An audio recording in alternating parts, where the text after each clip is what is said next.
every community has its black sheep. And I'm also aware that there are black sheep in the Muslim community. What does the media do? The media picks up the black sheep of the Muslim community and they portray as though they're exemplary Muslims. Because of this today, we find that most of the people think that Islam promotes terrorism. If you read the Quran, if you read the sayings of the Prophet, Islam amongst all the religions is at the foremost in condemning the killing of innocent human beings. And one such prey of the media, of these media tactics, was myself. 8 months back, in the 4th week of June 2010, I was supposed to give a series of talks in UK. I was supposed to give a talk in the Wembley Arena in Wembley, London, in LG Arena, NEC Birmingham, as well as Sheffield Arena in Sheffield. All these venues had a capacity of 10 to 15,000 people, and these are prestigious venues. Just 3 weeks before my lecture tour, there was an article which came in one of the leading newspapers, that is Sunday Times. Sunday Times, it gave an article, Muslim preacher of hate let into Britain. And this article, it gave portions of my speeches, which were either quoted out of context or they were misquoted. And it portrayed me as a preacher of hate, a person who promotes terrorism. And the next couple of days, the same article was picked up, rehashed, and reprinted in many of the newspapers of UK. Not only newspapers of UK, but newspapers internationally, including the newspapers of India.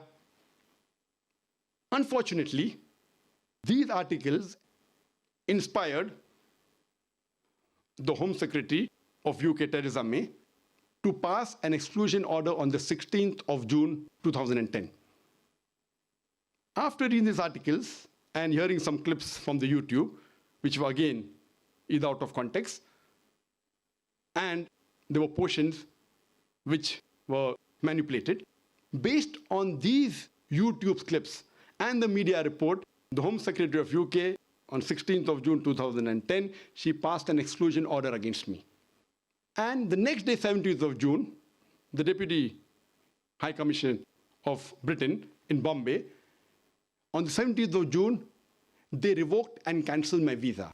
I had a valid 5 years multiple entry visa to UK, which was issued on the 15th of July 2008, valid till 15th of July 2013. I've been coming to UK since the past 20 years. I've come several times, and for lecture tours several times. I had a valid multiple entry 5 years visa, which had come twice before, in 2008, 2009, which was cancelled without giving me a fair hearing. I think this is an attack on freedom of expression as well as on human rights. Charles Farr, who is the Director General of the Office of Security and Counter-Terrorism, he was not in favor of this exclusion order. And he wanted me to reach to those Muslims who he felt the government could not reach. But the Home Secretary, ignoring the advice of her senior most security advisor, she went ahead with the exclusion order. And later on, a few weeks later, she even suspended one of the advisors under Charles Farr who supported me. I personally have more faith in the judiciary system rather than the political system of my country, India, as well as the country of UK.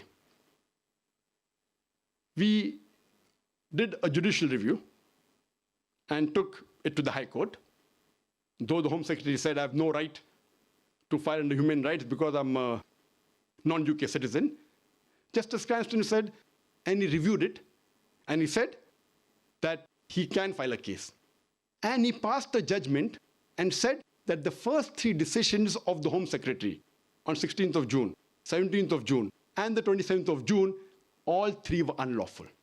But however, later on in the month of August 2010, when they gave additional information, he said that this is lawful, which is not logical. I have faith in the judiciary system. we have filed for an appeal against the last judgment of the High Court, and I have full faith that inshallah, very shortly, this exclusion order would be reversed by the Court of Appeal. I hope in future I may have the chance to meet the Home Secretary Theresa May personally and explain to her the peaceful message of Islam and remove any misconception about Islam or any of my lecture that she may have. I would have personally preferred to come personally in the Oxford Union and give this talk and have a lively question and answer session rather than the satellite. Last month, I had gone to France. I was in Paris. We had a board meeting of our trust, Islamic Research Foundation International, which is based in UK, as well as Universal Broadcast Limited. Because I could not come to UK, I called the board members to Paris, and I was shocked. Normally, the world feels that France is more strict against Islam than UK. But when I applied for visa, I got it within 1 hour. And we had the board meeting there. I'd prefer having it in UK, but because of the exclusion order, which I feel the Court of Appeal very shortly will reverse it. And though the world may think that because of the exclusion order, it is an attack on freedom of expression. But I would like to thank the Oxford Union that even though an exclusion order has been passed on me, yet they permitted this debate or this lecture for the question and answer session. I would like to thank the Oxford Union, especially the president, Mr. James Langman, for being bold and agreeing to have this lecture. The Oxford Union may or may not agree with my speech. They may like my talk or may not like my talk. What I appreciate is that they are really people who promote freedom of expression.